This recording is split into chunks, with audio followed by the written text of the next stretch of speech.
بسم اللہ الرحمن الرحیم اللہم صلی وسلم وبارک علی حبیبک سیدنا و شفیعنا و مولانا محمد وعلی آلہ وصحبہ وبارک وسلم۔ معزز ساتھیوں، مکرم رفیقوں اور دوستوں، محترم سامعین و ناظرین، السلام علیکم ورحمۃ اللہ وبرکاتہ۔ دوستو، اس سے پہلے والی جو کلاس گزری ہے اس کے اندر ہم لوگ مبتدا اور خبر کے احکام کے سلسلے میں گفتگو سننے اور پڑھنے کی سعادت حاصل کیے تھے۔ مبتدا اور خبر کے احکام کے تحت میں کچھ باتیں آپ کے سامنے رکھ دی گئی تھیں کہ مبتدا اور خبر کے مشترکہ اور ایک جیسے جو قوانین اور قاعدے ہیں وہ کس کس انداز کے ہوتے ہیں۔ لیکن دوستو، آج کی کلاس انتہائی توجہ کے قابل ہے۔ وہ اس طرح کہ آج آپ کے سامنے مبتدا خبر میں سے صرف مبتدا کے کچھ احکام اور قوانین بیان کیے جا رہے ہیں۔ دوستو، اس بات کو ہم ذہن میں اتارتے ہوئے آگے بڑھیں کہ مبتدا اور خبر کے درمیان میں کچھ مشترکہ احکام اور قواعد ہیں کہ مبتدا جیسا ہے خبر بھی ویسے ہی ہو، مبتدا کا جو حکم ہے خبر کا بھی وہی حکم ہوتا ہے۔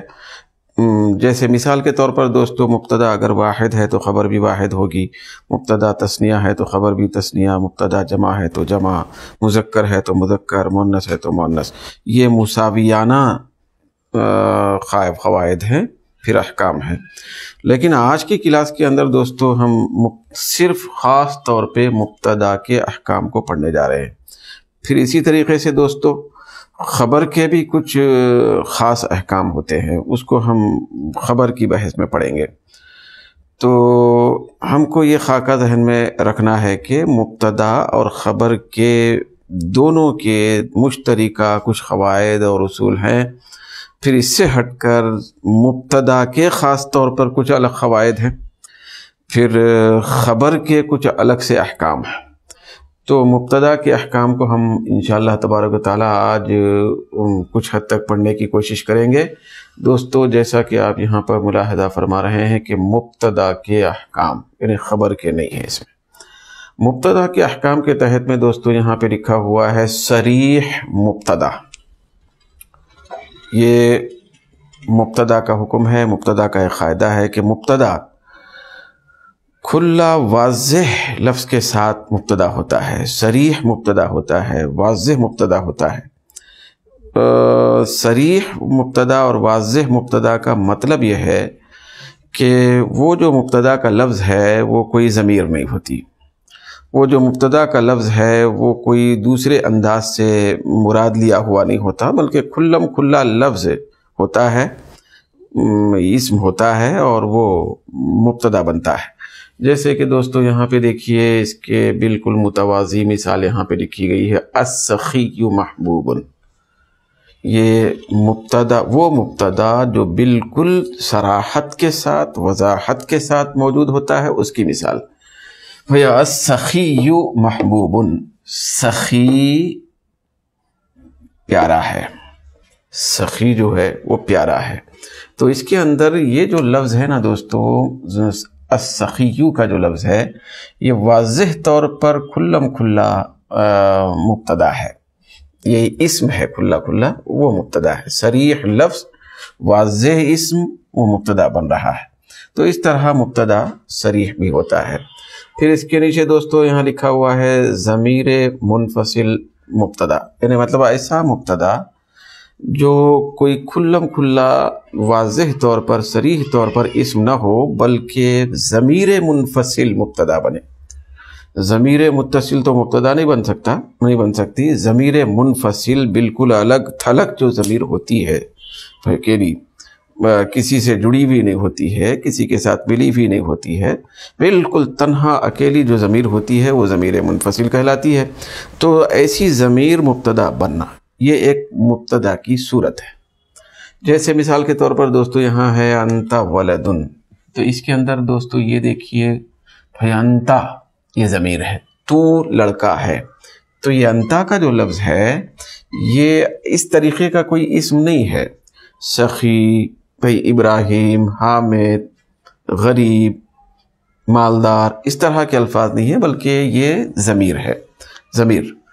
تو ضمیر مبتدا بنتا ہے، جیسے کہ انت ولد، مبتدا کی ایک شکل یہ ہے کہ وہ ضمیر ہو اور مبتدا بنے۔ ایک مثال کے طور پر یہ ضمیر آپ کے سامنے بیان کی گئی ہے۔ اسی طریقے سے ہوا رجل، ہوا رجل، تو یہ ہوا کی جو ضمیر ہے وہ ضمیر منفصل ہے، تو یہ ہوا کی ضمیر مبتدا بن رہی ہے۔ پھر اسی طریقے سے دوستو اور بھی ضمائر جو ہوتے ہیں، نحنو ہے، انا ہے، انتی ہے، پھر انتما ہے، ہم ہے، یہ سارے کے سارے یہ ضمیریں ہیں، ضمیر مبتدا بنے تو یہ ایک شکل ہے مبتدا کی۔ پھر اس کے بعد تیسری شکل ہے، ذرا تھوڑا سا اس کی طرف ہم کو توجہ زیادہ دینے کی ضرورت پڑتی ہے، وہ یہ ہے کہ مؤول مبتدا، مؤول مبتدا مطلب ایسا مبتدا جو دیکھنے میں اسم تو نہ ہو، جو دیکھنے میں صورتاً اور شکلاً وہ نہ ضمیر ہو نہ وہ اسم ہو، بلکہ وہ دیکھنے میں تو ایک فعل کی شکل میں نظر آ رہا ہو، مثال کے طور پر یہاں پہ دیکھیں، مگر وہ مراد اس سے اسم ہو، اس کی نتیجے والی جو شکل ہے وہ اسم ہو، تو ایسی صورت میں اس کو مؤول مبتدا کہتے ہیں، کہ مطلب یہ ہے کہ ایسا لفظ جو مبتدا ظاہری طور پر بننے کی صلاحیت تو نہ رکھے، لیکن اس لفظ کے ذریعے سے مبتدا مراد لیا جا رہا ہو، نتیجتاً وہ مبتدا ثابت ہو رہا ہو۔ جیسے مثال کے طور پر دوستو یہاں پہ دیکھیے، قرآن مجید کی ایک آیت مبارکہ کا حصہ یہاں پہ آپ کے سامنے لکھا گیا، یہ ہے وَأَن تَصُومُوا خَيْرٌ لَكُمْ، وَأَن تَصُومُوا خَيْرٌ لَكُمْ۔ تو یہاں پہ ان تصومو کا جو لفظ ہے، تصومو یہ فعل ہے، پھر مضارع کا صیغہ ہے، جمع مذکر حاضر کا صیغہ ہے، تو اس تصومو سے پہلے تصومونا تھا اصل میں، جمع مذکر حاضر کا صیغہ تفعلونا کے جیسا، اس سے پہلے لفظ ان آیا ہے، کلمہ ان، حرف ان، یہ آنے کے بعد وہ نون تو گر گیا لیکن یہ آیا، تو اس کا قانون یہ ہے دوستو، جب لفظ ان فعل مضارع پر آتا ہے یا فعل مضارع کے کسی صیغے پر آتا ہے تو وہ مصدر کے معنی پیدا کرتا ہے،